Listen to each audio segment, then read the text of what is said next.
Il-każ instema' fl-awla numru 23 fil-Qorti tal-Familja.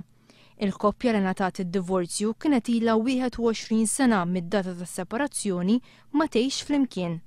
Skont kif xedu l-partijiet ma kien hemm ebda tama raġonevoli ta' rikonċiljazzjoni. Ġie kkunsidrat ukoll li l-ulied tal-koppja mhumiex minorenni u l-ebda manteniment mhu dovut lilhom. Il-qorti laqgħet it-talba tal-mara biex tmur lura għal kunjom xbubita. Fi żmien xahar dan id-divorzju għandu jkun irreġistrat fir-Reġistru Pubbliku. Intant każijiet oħra li se jinstemaw fil-jiem li ġejjin fil-Qorti tal-Familja jinvolvu wkoll koppji li diġà kisbu separazzjoni u għaldaqstant il-proċess ikun aktar mexxej. It-talba tal-koppji għal divorzju tista' tiġi rifjutata mill-Qorti tal-Familja f'każ se ma jkunux għaddew 4 snin minn meta sseparaw u f'każ li l-manteniment ma jkunx qed jitħallas. Il-liġi tad-divorzju ddaħlet f'pajjiżna wara maġġoranza ta' 53% voti favur miksuba fir-referendum li sar f'Mejju li għadda. Il-Qrati ta' Ġustizzja f'Malta għandhom biss 3 avukati ta' tfal kollha part-time. Għal-mistoqsija tad-deputat Laburista Owen Bonnici, il-Ministru Carmine Fsur Bonnici konferma li 3 avukati intażlu wara sejħa pubblika għall-applikazzjonijiet illi deret fis-27 ta' April tal-2010. Mill-bidu ta' din is-sena sal-lum dawn it-3 avukati raw total ta' 29 każ bejniethom. Peress li jaħdmu fuq bażi part-time, l-avukati qegħdin jintalbu jaħdmu biss 20 sija fil-ġimgħa. Huma jirċievu salarju ta' 9,542 euro fis-sena. Fi stqarrija il-kelliema Laburista tal-Familja Justin Caruana qalet illi waqt li l-introduzzjoni tal-avukat ta' tfal kien pass il qoddim, ir-riżulta li mhux biżżejjed biex jiggarantixxi li t-tfal iwasslu l-vuċi tagħhom. Sostniet li l-qasam tal-ħarsien ta' tfal għandu bżonn diversi emendi fil-liġijiet.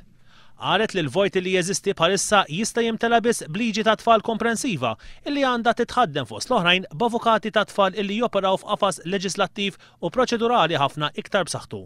Justin Caruana qalet li l-istitut tal-avukat ta' tfal kif inhu llum mhuwiex adegwat, punt illi tqajjem minn diversi membri tal-ġudikatura f'diversi sentenzi. Temmet tgħid li d-drittijiet ta' tfal fuq il-karta mhuwiex biżżejjed.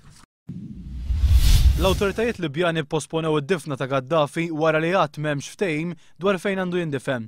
Il-katavru qiegħed f'Miżurata iżda mhux magħruf jekk jindifinx hemmhekk f'Sirte fejn twieled jew inkella fid-deżert. Fl-aħħar żviluppi issa l-Kunsill Transitorju qiegħed jgħid li Gaddafi miet wara li balla laqtitu f'rasu fi sparar bejn ir-ribelli u n-nies ta' Gaddafi f'Sirte, ftit wara li Gaddafi kien inqabad.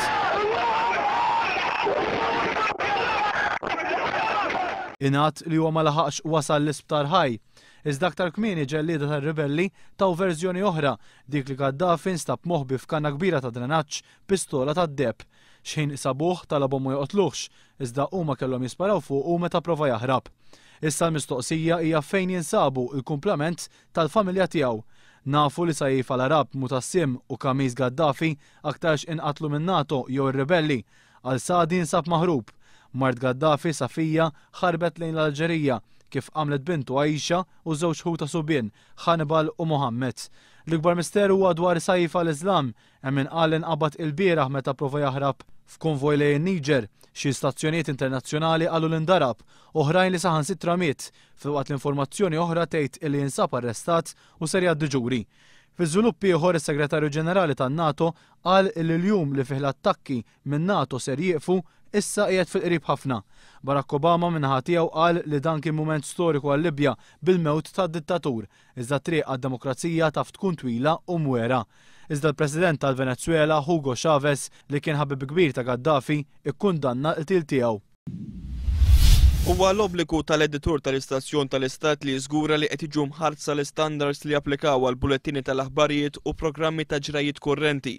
Dan kien dikjarat mill-awtorità tax-Xandir fi stqarrija li nħarġet wara li ddiskutiet il-punti li tresqu għall-attenzjoni tagħha fitra mebgħuta mill-kelliem Laburista Xandir Gino Kawki. L-awtorità tax-Xandir qalet li fit-12 Ottubru kitbet lill-PBS fejn esprimit ħassib dwar dak lider li kien nuqqas osservanza ta' wħud mill-provvedimenti tal-kodiċi ta' prattika li applikaw għal-bulettini tal-aħbarijiet u programmi ta' ġrajiet kurrenti. L-awtorità qalet li talbet lill-PBS biex jindika jekk ittieħdietx azzjoni fir-rigward tal-Ubondi wara dak li ddikjara l-Partit Laburista. Talbet biex il-PBS jindika jekk hux qed jieħu azzjoni u miżuri biex nuqqasijiet bħal dawn ma jirrepetux ruhom u biex jindika x'obbligi qed ikunu inklużi f'kuntratti li l-PBS jiffirma ma' produtturi indipendenti. Bitweġiba għal dan, il-PBS qal li kull programm imxandar minnu u konformi mal-liġi u li minn żmien għal żmien toħroġ linja gwida għall-preżentaturi.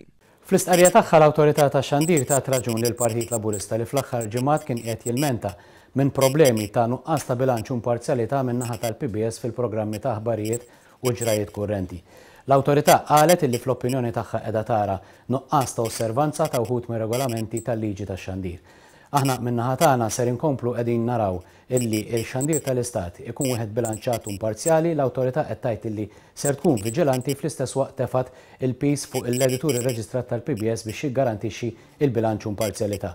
Il-kampanja tagħna biex ix-Xandir tal-Istat ikun wieħed ħieles, imparzjali u ma jiffurmax parti mill-propaganda tal-Partit Nazzjonalista żgur mhux ħatiqafaw u ser inkomplu naraw li dan id-dritt tagħna jkun salvagwardjat.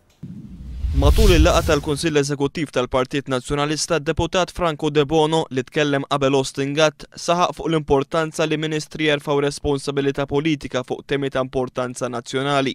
Franco De Bono li telaq mill-laqgħa wara 45 minuta ikkonferma li baqa' sod fuq il-pożizzjoni tiegħu dik li se jastieni mill-vot fil-mozzjoni li titlob għar-riżenja ta' Austin Gatt. Franco De Bono ma kienx l-unika deputat nazzjonalista li esprima din il-pożizzjoni matul il-laqgħa, sitwazzjoni li waslet biex il-Ministru Austin Gatt tabis kumment xogħol fi triq tul barra mid-Dar Ċentrali. Ma nitkellimx bħal ħadd ieħor x'jisir fl-Eżekuttiv. Franco De Bono qed jipprova jġib l-appoġġ ta' deputati l-oħrajn fil-Grupp Parlamentari Nazzjonalista biex mhux biss jappoġġaw fl-apert, imma wkoll biex jagħmlu bħalu meta l-mozzjoni tiġi għal vot. Fit-tmiem il-laqgħa l-Prim Ministru Lorenz Gonzi qal li s-suġġett ta' trasport pubbliku kien għadu ma ġiex eżawrit u li kellhom ikomplu jitkellmu dwaru nhar it-tnejn li ġej. Binna li din il-laqgħa issir issa nhar it-tnejn li ġejjin u ikonna preżentazzjoni fid-dettall. Kien hemm ukoll Franco De Bono, Prim Ministru li għal il-mozzjoni. Ciao. Thank you.